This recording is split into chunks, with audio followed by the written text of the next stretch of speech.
Could DJI really drop a full-frame mirrorless and shake up the whole camera world?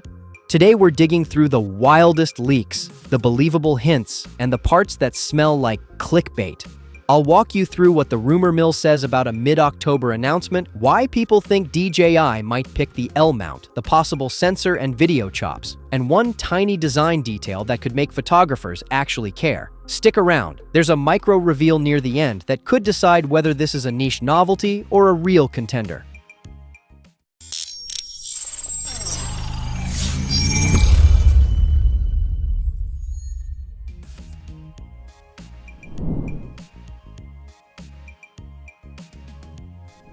Right now, the camera space feels electric. New Nikon bodies, compact cinema cameras from Canon, and Sony whispers everywhere. You know what's funny?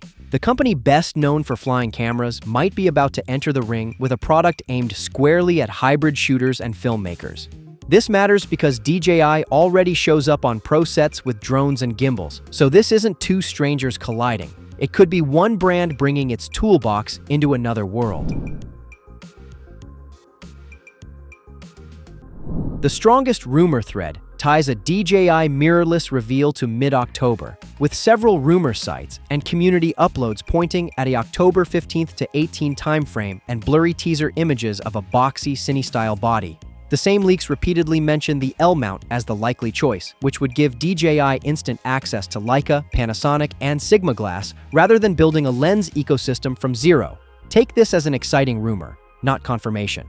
Reputable outlets are reporting the chatter while also urging caution.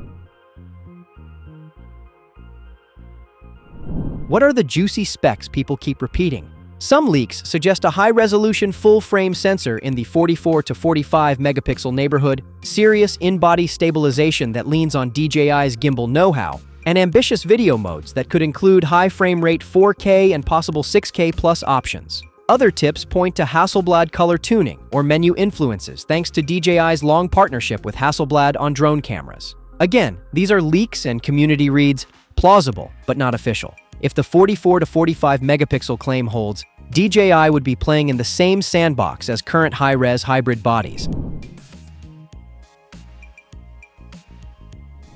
DJI already builds industry-grade stabilizers and cinema rigs, so if they squeeze that tech into a compact hybrid body, the result could be a camera that's ridiculously steady without big rigs. Imagine a full-frame body with gimbal-grade stabilization built in. That would be a godsend for solo creators who hate carrying bulky kit. Plus, an L-mount choice instantly makes this meaningful for pros because lens options won't be a blocker. Still, smart skepticism is healthy here. Established reviewers note that building a competitive mirrorless system is hard and expensive, and many companies have tried and scaled back. If you shoot video and already own DJI gear, this rumor is worth paying attention to because the ecosystem payoff could be real.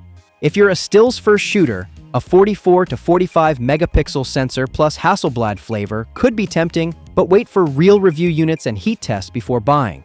Want a quick rule of thumb? Treat the rumors as interesting until DJI says otherwise, then move from curiosity to spec check to hands-on testing. So what do you think? Would you trade some brand familiarity for DJI's stabilization and Hasselblad color? Drop your thoughts in the comments because I'm reading them and I'll pin the best takes.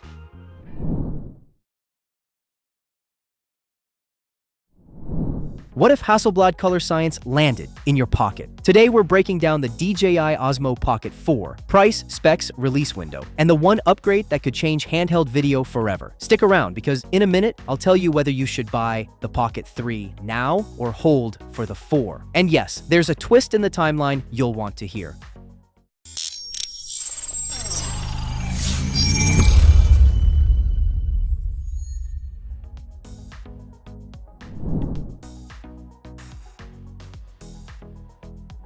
So, what do we know? DJI and Hasselblad have been intertwined for years. DJI first took a strategic stake in 2015 and has since become the majority owner. That partnership already put Hasselblad's look into DJI's top drones via HNCS, Hasselblad Natural Color Solution. Translation: richer, more accurate color with skin tones that don't turn you into a carrot. If Pocket 4 gets that pipeline, we're talking pro-level color science without the post-production headache. Rumors point to a subtle size bump, around 190 grams, to fit a larger 2.5-inch rotating touchscreen at roughly 480 by 800 and approximately 800 nits. That means better daylight visibility and easier framing. Expect cleaner button placement and a grippier texture for long shoots. Camera-wise, leaks suggest a 1-inch CMOS with a 20mm f2.0 lens, 10-bit recording with D-Log-M, and HDR options. Coming up, why 240 frames per second at 4K isn't just a flex. For context, Pocket 3 already brought a 1-inch sensor and a 2-inch rotatable display, so this would be a meaningful quality of life jump rather than a gimmick. Here's where the debate gets juicy. Early chatter says 4K at 240 frames per second, phase detect AF with eye tracking, and a new processor for real-time HDR previews and faster workflows. Add ActiveTrack 7.0 plus a smarter blend of mechanical gimbal plus electronic stabilization, and you're looking at smoother action shots with fewer focus hunts, ideal for vloggers, travelers, and creators who move fast. Is it confirmed? Not yet, but multiple rumor rundowns and creator buzz point to a performance leap rather than a safe spec bump. Trust me on this one, if 240 frames per second at 4K lands, B-roll and sport sequences get a whole new look. Battery life is tipped to improve with faster top-ups. Great, because nothing kills creativity like a dead gimbal. Now the timeline. DJI's cadence has been Pocket 2, October 2020, followed by Pocket 3, late October 2023. If that was 3-year rhythm holds, a late 2026 to early 2027 Pocket 4 window tracks. Pricing whispers?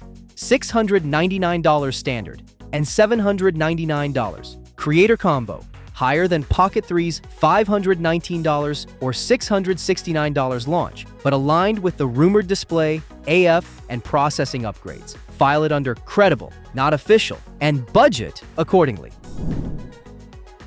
Should you wait? If you need a pocketable gimbal today, the Pocket 3 is still a beast. 1-inch sensor, gorgeous 4K, and that flip screen makes it a no-brainer for most creators. But if you crave Hasselblad-level color in camera, next-gen autofocus, and 4K at 240 FPS slow-mo, waiting could pay off big. My take, if your current rig is holding you back, go Pocket 3 now and upgrade later. If you can coast for a year or two, hold and watch the leaks.